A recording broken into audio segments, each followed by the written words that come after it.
বাংলাদেশ থেকে অর্থ পাচার করে বিভিন্ন দেশে গড়ে তোলা প্রায় 40,000 কোটি টাকার সম্পদের সন্ধান পেয়েছে জাতীয় রাজস্ব বোর্ড ইনবিআরের কেন্দ্রীয় গোয়েন্দা সেল সিআইসি।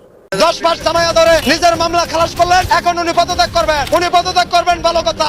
উনি যেন দেশ দেখ। একদিনে কত টাকা আয় করেন ডক্টর ইউনূস?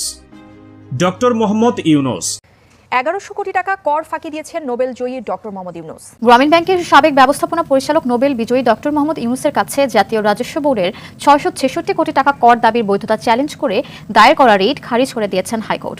এই সুদখোর মহাজন ইউনূসের দুর্নীতির এবং টাকা পাচারের তথ্য প্রমাণ সহ দেশবাসীর কাছে এবং বিশ্ববাসীর কাছে এগুলো প্রমাণ করি এবং উপস্থাপন করি এবং দেশবাসীকে আমরা জানাই সকলে এই তথ্য উপস্থিতগুলো একদম প্রত্যেকের মাঝে গণহারে শেয়ার পাচার করেছেন এবং হাজার হাজার কোটি টাকার কর ফাঁকি দিয়েছেন। যখন কিনা তিনি নিজেই সরকার প্রধান, তখন এই মুহূর্তে যে অস্থির সময় বিরাজ করছে এবং গণমাধ্যমও নানানভাবে রোশনালো করছে, তখন এই সংক্রান্ত এমন একটি ভয়ঙ্কর রিপোর্ট বাংলাদেশ প্রতিদিন কেন প্রকাশ করলো? প্রিয় দর্শক, আপনাকে স্বাগতম নতুন একটি নিউজে। আবারও হাজির হলাম নতুন একটি ভিডিও নিয়ে। প্রিয় দর্শক, ডক্টর মোহাম্মদ ইউনূস বাংলাদেশ সরকারের প্রধান উপদেষ্টা। ডক্টর মোহাম্মদ ইউনূস এই পর্যন্ত বিদেশে কত ডলার বা কত টাকা পাচার করেছে, আপনারা এই ভিডিওটি দেখলেই বুঝতে পারবেন মূল কাহিনী। চলুন দর্শক, ভিডিওতে একটি লাইক দিয়ে সম্পূর্ণ ভিডিওটি ধারাবাহিকভাবে দেখে আসি। ধন্যবাদ সবাইকে। আসসালামু আলাইকুম। পৃথিবীর যে প্রান্ত থেকে দেখছেন এবং শুনছেন সবাইকে শুভেচ্ছা জানাচ্ছি।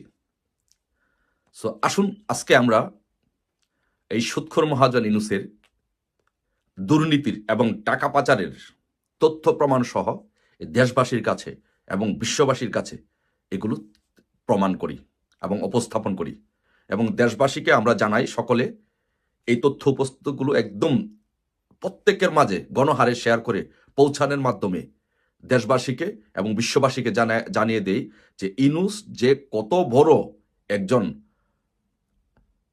প্রতারক, ইউনূস কত বড় একজন দুর্নীতিবাজ এবং বাংলাদেশ থেকে কত হাজার কোটি টাকা, কত শত কোটি টাকা পাচার করেছে ইউনূস এবং দেশটাকে কোথায় নিয়ে গেছে ইউনূস, এটি আসুন আমরা সকলে মিলে উপস্থাপন করি দেশবাসীর কাছে এবং শেয়ার করে সারা বাংলাদেশবাসী সহ বিশ্ববাসীকে জানিয়ে দিই। দেখেন, আজকে আমরা ইউনূসের মুখোশ উন্মোচন করি সে কিভাবে বাংলাদেশ থেকে কত কোটি ডলার সে পাচার করেছে এবং সে এই টাকা দিয়ে কি কি করেছে। আসুন আমরা তথ্য প্রমাণ সহ উপস্থাপন করি।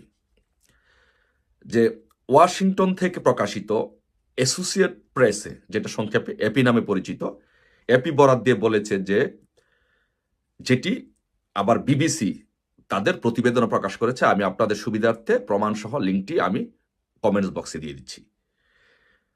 যে এপি বলেছে যে গ্রামীণ আমেরিকা, ডক্টর ইউনূসের একটি প্রতিষ্ঠান যেটার নাম হচ্ছে গ্রামীণ আমেরিকা, সেটা যার চেয়ারম্যান হচ্ছে ইউনূস, সেখান থেকে ইউনূস $2.5 লাখ হিলারি ক্লিন্টন ফাউন্ডেশনে সে অনুদান দিয়েছে, মানে ঘোষ দিয়েছে।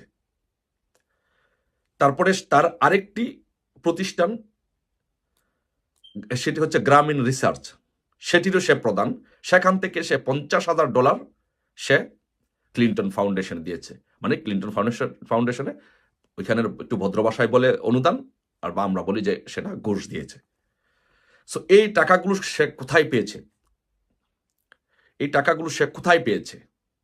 এই টাকাগুলো সে বাংলাদেশ থেকে পাচার করেছে। এই যে মার্কিন যুক্তরাষ্ট্রে গ্রামীণ আমেরিকা এবং গ্রামীণ রিসার্চ নামে যে প্রতিষ্ঠানগুলো করেছে, সে কিভাবে করেছে? সে তো বাংলাদেশ থেকে গিয়েছে। সে এখান থেকে যে বাংলাদেশ থেকে এই টাকাগুলো পাচার করে ওখানে গিয়ে গ্রামীণ আমেরিকা এবং গ্রামীণ রিসার্চ নামে বিভিন্ন প্রতিষ্ঠান করেছে এবং তার কাজই ছিল সে একজন প্রচন্ড পরিমাণ তদবিরবাজ, লবিংবাজ, দুর্নীতিবাজ, বিভিন্ন বড় বড় লোকদের সাথে তদবির করে লবিং করে সে নোবেলটিও ওইভাবে পেয়েছে এবং সে বাংলাদেশটিকে তদবিরের মাধ্যমে, লবিংয়ের মাধ্যমে তার টাকা পয়সা সে যেন মেরে দিতে পারে, তাকে যেন কেউ কিছু না বলতে পারে, সে সেই জন্য খুব বড় বড় জায়গায় সে লিঙ্ক আপ তৈরি করেছে, লবিং তৈরি করেছে। এই জন্য আমি আপনাদের সুবিধার্থে বিবিসির তথ্যটি, বিবিসি নিউজটি আপনাদের জন্য কমেন্ট বক্সে দিয়ে দিলাম, যেখানে বিবিসি নিউজ করেছে যে কিভাবে সে একবার $2.5 লাখ এবং আরেকবার $50,000, দুইবারে সে প্রায় $3 লাখ ক্লিন্টন ফাউন্ডেশনে সে ঘুষ দিয়েছে। তারপরে আসুন এই টাকাগুলো সে কিভাবে দিয়েছে, কিভাবে নিয়েছে। এই টাকাগুলো বাংলাদেশ থেকে নিয়েছে, বাংলাদেশ থেকে পাচার করেছে। আমরা তথ্য প্রমাণ সহ আস্তে আস্তে সবগুলো প্রমাণ এই দেশবাসীর কাছে এবং বিশ্ববাসীর কাছে উপস্থাপন করব। আর মাননীয় প্রধানমন্ত্রী বঙ্গবন্ধু কন্যা শেখ হাসিনার অপরাধ ছিল, উনি দুর্নীতি বিরুদ্ধে ওনার অবস্থান ছিল জিরো টলারেন্স। উনি বলেছে who is doctor Yunus, who is I don't care, who is Hillary Clinton, I don't care. যে দুর্নীতি করেছে তাকে আমি ধরবো। আর ইউনূস দুর্নীতি করেছে, বিশাল অঙ্কের টাকা সে দুর্নীতি করেছে, বিশাল অঙ্কের টাকা সে পাচার করেছে। এই জন্য শেখ হাসিনা একজন দেশের রাষ্ট্রপতি, দেশকে সে ভালোবাসে, জনগণকে সে ভালোবাসে। এই টাকা জনগণের টাকা, ইউনূস যে টাকা পাচার করেছে সেই টাকা জনগণের টাকা। সেই জন্য জনগণের টাকা উদ্ধার করার জন্য শেখ হাসিনা অ্যাডমিনিস্ট্রেশন প্রশাসন ইউনূসকে ধরেছিল। আর যার জন্য ইউনূস খেপে গিয়ে শেখ হাসিনার প্রতি বিরক্ত হয়ে আন্তর্জাতিকভাবে ষড়যন্ত্র করে শেখ হাসিনাকে উৎখাতের ষড়যন্ত্রে নেমে পড়ে এবং সেটা 5 আগস্ট আমি বলবো অনেকটা সফল হয়েছে। আপনারা দেখেন যে যমুনা টিভিতে একটি নিউজ হয়েছে যে গত 5 বছরে ইউনূস 1100 কোটি টাকা কর ফাঁকি দিয়েছে। শুধু 5 বছরে সে 1100 কোটি টাকা কর ফাঁকি দিয়েছে। এই টাকা কার? এই টাকা জনগণের টাকা। আর শেখ হাসিনা এই জন্য তাকে ধরেছিল শেখ হাসিনা প্রশাসন যে এই টাকা কর ফাঁকি দেওয়া যাবে না, এটা দুর্নীতি। তারপর সময় নিউজে একটি নিউজ হয়েছে যে 666 কোটি টাকা কর ফাঁকি মামলা নিষ্পত্তির নির্দেশ। তার মানে আমি যে কথাগুলো বলছি সবগুলো প্রমাণ সাপেক্ষে, সবগুলো বিভিন্ন তথ্য উপাত্তের ভিত্তিতে। এই টাকাগুলো সে কর ফাঁকি দিয়ে বাংলাদেশ থেকে দুর্নীতি করে টাকাগুলো পাচার করে মার্কিন যুক্তরাষ্ট্রে সে ক্লিন্টন ফাউন্ডেশন সহ বিভিন্ন বড় বড় প্রতিষ্ঠানে সে টাকাগুলো দিয়ে লবিং করে তদবির করে এই শেখ হাসিনা সরকারকে টেপল করার জন্য কাজ করেছে এবং তার প্রতিষ্ঠানগুলো বড় বড় করেছে এবং সে ভিলিনিয়ার হয়েছে। দেখেন, আমরা আরেকটি প্রমাণ হচ্ছে যে আপনারা জানেন সাম্প্রতিককালে যেটি বাইরে হয়েছে যে $29 মিলিয়ন সে তার খুব ঘনিষ্ঠ একজনকে দিয়ে, যে নাকি সে বর্তমানে সরকারেরও অংশ, তাকে দিয়ে সে $29 মিলিয়ন এনে এই বাংলাদেশ সরকার শেখ হাসিনা সরকারকে উৎখাত করার জন্য ষড়যন্ত্র করেছে। সে এই টাকা ব্যবহার করে মার্কিন যুক্তরাষ্ট্রের জো বাইডেন প্রশাসনকে, হিলারি ক্লিনটনকে ব্যবহার করে আইএস এর সাথে যোগাযোগ করে 7.62 রাইফেল বাংলাদেশে এনে এই নির্বিচারে গুলি করে ছাত্রদেরকে হত্যা করেছে। ইউনূস একজন শুধু টাকা পাচারকারী, ইউনূস একজন শুধু দুর্নীতিবাজ, শুধু সে নয়, সে একজন খুনি। সে এই দেশে শত শত ছাত্রদের যে হত্যা করা হয়েছে, এই হত্যার মূল নায়ক হচ্ছে ইউনূস। 7.62 রাইফেল সে আইএস থেকে চুক্তি করে আইএস জঙ্গিদের সাথে এনে বাংলাদেশে এই ছাত্রদেরকে হত্যা করেছে। এই যে মুগ্ধে যে পানি, আপনারা দেখেন যে মেটিকুলাস ডিজাইনের অংশ হিসেবে কিভাবে এই কাজগুলো করেছে। সে বাংলাদেশ থেকে টাকা পাচার করে হিলারি ক্লিনটনকে দিয়েছে, হিলারি ক্লিনটন ফাউন্ডেশন দিয়ে ওইখানে সম্পর্ক করে সরকারকে চাপ দিয়ে বিভিন্নভাবে ওইখান থেকে আবার কিছু অনুদান এনে আইএসদের সাথে যোগাযোগ করে সে সরকারকে উৎখাতের জন্য সে মেটিকুলাস ডিজাইন প্ল্যান করে সে এগিয়েছে। এই যে মুগ্ধ যে পানিটি দিয়েছে, মুগ্ধ যে পানিটি সরবরাহ করেছে, সেই পানিটি এসছে ইসরায়েল থেকে। সেটিও আমরা প্রমাণ সহ তথ্য উপাত্ত সহ দেশবাসীর সামনে উপস্থাপন করব। এই পানিটি এসছে ইসরায়েল থেকে। এই পানিটিতে কেমিক্যাল মিশানো ছিল, যেই কেমিক্যাল মিশানো পানিটি খেলেই ছাত্ররা উত্তেজিত হয়ে যেত, মানে আন্দোলন, মারামারি, কাটাকাটি, মানে মৃত্যুকে ভয় পেত না, মানে এটা উত্তেজিত করতো। এই পানিটা অনেকটা অ্যালকোহল জাতীয় নেশার মতো। এই পানিটা ইসরায়েল থেকে সরবরাহ করে এনে বাংলাদেশে মুগ্ধর মতো কিছু ছেলেদেরকে, তাদের টিম ছিল মেটিকুলাস ডিজাইনের অংশ হিসাবে, সেই টিম দিয়ে পানিটি সরবরাহ করে এদেশে এই গণহত্যা চালিয়েছে ইউনূস। আবু সাইদ এবং মুগ্ধদেরকে পরিকল্পনা করে টাকার বিনিময়ে 7.62 রাইফেল ব্যবহার করে আইএস জঙ্গি সহ এই যে শোভ ছেলেটা, ওদেরকে দিয়ে পরিকল্পিতভাবে বাংলাদেশে এই ছাত্রদেরকে হত্যা করে আন্দোলন চাঙ্গা করে শেখ হাসিনাকে হটানোর পরিকল্পনা করে এবং সর্বশেষে 5 তারিখে সেটা সে করতে সক্ষম হয়। আসুন আমরা সকলে মিলে এই ইউনূস, সৎকুর মহাজন ইউনূস, টাকা পাচারকারী ইউনূস, জঙ্গি ইউনূস, জঙ্গিদের মদতদাতা ইউনূস, এই খুনি ইউনূসের মুখোশ আমরা দেশবাসীর কাছে উন্মোচন করি। প্রমাণ সহ সকলে এই তথ্য উপাত্তগুলো গণহারে শেয়ার করে সারা দেশবাসীকে, বিশ্ববাসীকে জানিয়ে দিবেন। গণহারে এই ভিডিওটি শেয়ার করবেন, গণহারে উপাত্তগুলো শেয়ার করবেন। আমি কমেন্ট বক্সের বিবিসির লিঙ্ক দিয়ে দিচ্ছি, যমুনা টিভির লিঙ্ক দিয়ে দিচ্ছি। দেখে নেন কিভাবে এই ইউনূস এই দেশটাকে ধ্বংস করে দিয়েছে। ইউনূসের প্রত্যেকটা দুর্নীতির প্রমাণ আমরা দেশবাসীর কাছে প্রমাণ করব, উপস্থাপন করব। ইউনূসের বিচার এই বাংলার মাটিতে জনগণ করবে। আপনারা যখন, এই বাংলাদেশের জনগণ যখন জানবে যে ইউনূস এই কাজগুলো করেছে, তথ্য প্রমাণ সহ যখন আমরা উপস্থাপন করব, ইনশাল্লাহ বাংলাদেশের জনগণ ইউনূসকে জনগণের সামনে, জনগণের মঞ্চে ফাঁসির কাস্টে ঝুলাবে ইনশাল্লাহ। এই বিশ্বের ইতিহাসে, পৃথিবীর ইতিহাসে একটি ব্যতিক্রম ধর্মী বিচার হবে বাংলাদেশে, একটা ঘটনা ঘটবে বাংলাদেশে। ইউনূসের ফাঁসি হবে জনতার মঞ্চে। সেই পর্যন্ত সবাই অপেক্ষা থাকুন। জয় বাংলা, জয় বঙ্গবন্ধু। ইউনূস, তুমি বাঁচতে পারবা না। পাচার করেছেন এবং হাজার হাজার কোটি টাকার কর ফাঁকি দিয়েছেন।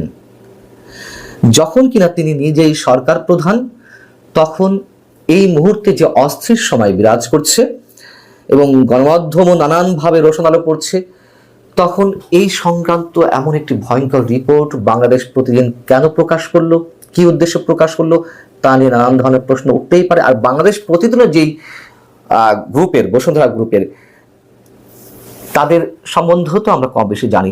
তবে যতই জানি না কেন, ডক্টর মোহাম্মদ ইউনূসের বিরুদ্ধে যে রিপোর্টটি প্রকাশিত হয়েছে, এটিকে আমরা একেবারে উড়িয়ে দিতে পারি না। তার বিরুদ্ধে এ ধরনের অভিযোগ দীর্ঘদিনের এবং এই সংক্রান্ত একাধিক মামলা তো দায়ের হয়েছে, যদিও সবগুলো থেকে তিনি অব্যাহতি পেয়েছেন।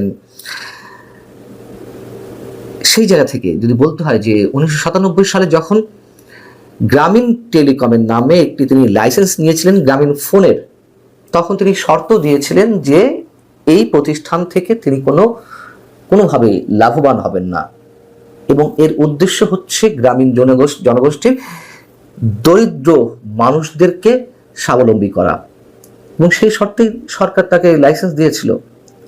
কিন্তু ডক্টর মোহাম্মদ ইউনূস কি করলেন? শুধুমাত্র এর মাধ্যমে নিজের ভাগ্য পরিবর্তন করলেন এবং দেশের স্বার্থ জলাঞ্জলি দিয়ে বিদেশি প্রতিষ্ঠান নরওয়ের টেলিনরকে তিনি শেয়ার হোল্ডার হিসেবে নিলেন, অধিকাংশ শেয়ার তাদের কাছে হস্তান্তর করলেন। এখন এই যে রিপোর্টটি, সেই রিপোর্টে বলা হচ্ছে যে শুধুমাত্র গ্রামীণ টেলিকম থেকেই গত 26 বছরে ডক্টর মোহাম্মদ ইউনূস 1000 কোটি টাকা কর ফাঁকি দিয়েছেন। বাংলাদেশ প্রতিদিন বলছে, আমি একটু হুবহু বলি, যে সংশ্লিষ্ট সূত্রগুলো জানাচ্ছে ডক্টর ইউনূস দেশের অলাভজনক প্রতিষ্ঠান গ্রামীণ টেলিকম থেকে হাজার হাজার কোটি টাকা কয়েক হাত ঘুরে সামাজিক ব্যবসার নামে বিদেশে পাচার করেছেন। শ্রমিক কর্মচারীদের ন্যায্য অধিকার কেড়ে নেওয়ার জন্য আদালতে বিচারাধীন মামলার রায় নিজের পক্ষে নিতে বিচারক সহ দেশের গুরুত্বপূর্ণ বা ব্যক্তিদের ঘুষ দেওয়ার জন্য একটি দালাল চক্রের সঙ্গেও চুক্তি করেন। আর ডক্টর ইউনূসের এইসব অর্থ পাচার, দুর্নীতি ও অন্যান্য অপরাধমূলক কর্মকাণ্ড দালিলিকভাবে প্রমাণিত হয়েছে। এবার তার বিস্ময়কর কর ফাঁকির অপরাধের ঘটনা সবাইকে হতবাক করেছে।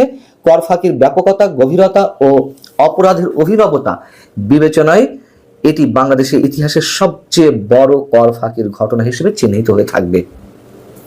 এবং যেটি জানা যাচ্ছে যে গ্রামীণ টেলিকম বর্তমানে গ্রামীণ ফোনের 34.20% শেয়ারের অংশীদার, যার মাধ্যমে গ্রামীণ টেলিকম প্রতি বছর গ্রামীণ ফোন থেকে 1000 কোটি টাকার উপরে ডিভিডেন্ড পায়, লভ্যাংশ হিসেবে যেটি পেয়ে থাকে। এবং যেটি কোম্পানি আইন রয়েছে, সেই কোম্পানি আইনের 28 ধারায় বলা হচ্ছে যে এই ধরনের অলাভজনক কোম্পানির কোনো ধরনের শেয়ার মূলধন নেই, কোনো ব্যক্তি মালিকানা নেই, আইন অনুযায়ী এর কোনো ডিভিডেন্ড অন্য কোনো ব্যক্তি বা প্রতিষ্ঠানে হস্তান্তরের সুযোগ নেই। অথচ ডক্টর মোহাম্মদ ইউনূস প্রতি বছর গ্রামীণ টেলিকমের 1000 কোটি টাকার উপরে ডিভিডেন্ড সম্পূর্ণ বেআইনিভাবে কয়েক হাত ঘুরিয়ে সামাজিক ব্যবসার নামে বিদেশে পাচার করে আত্মসাৎ করেছেন। কোম্পানি আইন 1994 এর 28 এবং 29 ধারার বিধান উল্লেখ করে এখানে বলা হচ্ছে যে এই দুটি বিধান লঙ্ঘন করে গ্রামীণ ফোন লিমিটেড থেকে গ্রামীণ কল্যাণ, যেটি আরো একটি প্রতিষ্ঠান গ্রামীণ ব্যাংকের, সেই গ্রামীণ কল্যাণকে তারা লভ্যাংশ আয়ের 42.6% বিতরণ করে আসছে, যদিও গ্রামীণ কল্যাণ গ্রামীণ ফোন লিমিটেডের শেয়ার হোল্ডার নয়। এটা তো সব গ্রামীণ ব্যাংকের অঙ্গ প্রতিষ্ঠান, এমনটাই বলা যেতে পারে। এবং আইন অনুযায়ী গ্রামীণ টেলিকমের সমগ্র লভ্যাংশ আয়কে এর আয় হিসেবে, মূল আয় হিসেবেই দেখাতে হবে, অন্য কারোর আয় হিসেবে দেখানোর কোনো সুযোগ নেই। সেই অনুযায়ী বাংলাদেশ প্রতিদিন বলছে যে সংশ্লিষ্ট আর্থিক বছরের জন্য প্রযোজ্য কর্পোরেট হারে কর দিতে হবে, কিন্তু তাদের নিরীক্ষিত হিসাব পর্যালোচনা করলে দেখা যায় তারা গ্রামীণ টেলিকম থেকে গ্রামীণ কল্যাণকে তাদের লভ্যাংশ আয়ের প্রায় অর্ধেক প্রদান করেছে শুধুমাত্র অগ্রিম আয়কর, অ্যাডভান্স ইনকাম ট্যাক্স AIT 10 থেকে 20% হারে, অথচ আইন অনুযায়ী তাদের জন্য প্রযোজ্য কর্পোরেট করের হার 35% থেকে 37.5%। এই যে দুটোর মধ্যে গ্যাপ, যে কর্পোরেট রেট এবং ডিভিডেন্ড ট্যাক্সের যে পার্থক্য, সেখান থেকে যে কর ফাঁকি প্রায় 20% বা 15% যাই বলি না কেন আমরা, সেখান থেকেই এই কর ফাঁকির বিষয়টি সহজেই চোখে পড়ে। বাংলাদেশ প্রতিদিন বলছে যে গ্রামীণ টেলিকম শুরু থেকে যে কর ফাঁকি দিয়েছে সেগুলো যোগ করলে এর পরিমাণ দাঁড়ায় প্রায় 1000 কোটি টাকা। এই কর ফাঁকির হিসাব শুধু গ্রামীণ টেলিকমের ডক্টর ইউনূস নিয়ন্ত্রিত অন্যান্য কোম্পানি এবং যে প্রতিষ্ঠানগুলো রয়েছে এবং তার ব্যক্তিগত আয়করের ক্ষেত্রেও ব্যাপকভাবে কর ফাঁকির ঘটনা অনেকটা স্বাভাবিক নিয়মের মতোই বহু বছর ধরে ঘটছে। এখানে আরো বলা হচ্ছে যে ডক্টর ইউনূস নিয়ন্ত্রিত অন্যান্য প্রতিষ্ঠানগুলোর কর ফাঁকির ঘটনাগুলো হিসাব করলে এর পরিমাণ দাঁড়াবে বিশাল অঙ্কের। গ্রামীণ টেলিকমের 26 বছরের যে কার্যক্রম, সেই 26 বছরের কার্যক্রমের হিসাব ধরলে প্রায় 1000 কোটি টাকার কর ফাঁকি দেওয়া হয়েছে।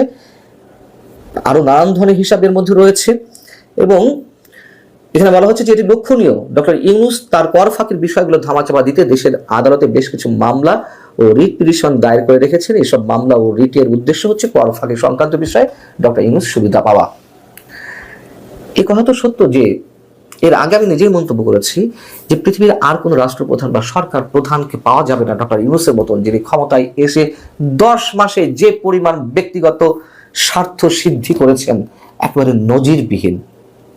এরকম হিসাব আমরা আগেও দিয়েছি, শুধু একটু মনে করিয়ে দিই, গ্রামীণ ফোনের ক্ষেত্রেই কিংবা গ্রামীণ ব্যাংক বা গ্রামীণ টেলিকমের ক্ষেত্রেই, যেমন গ্রামীণ কল্যাণের কাছে জাতীয় রাজস্ব বোর্ড NBR এর 666 কোটি টাকা পাওনা ছিল। সেটি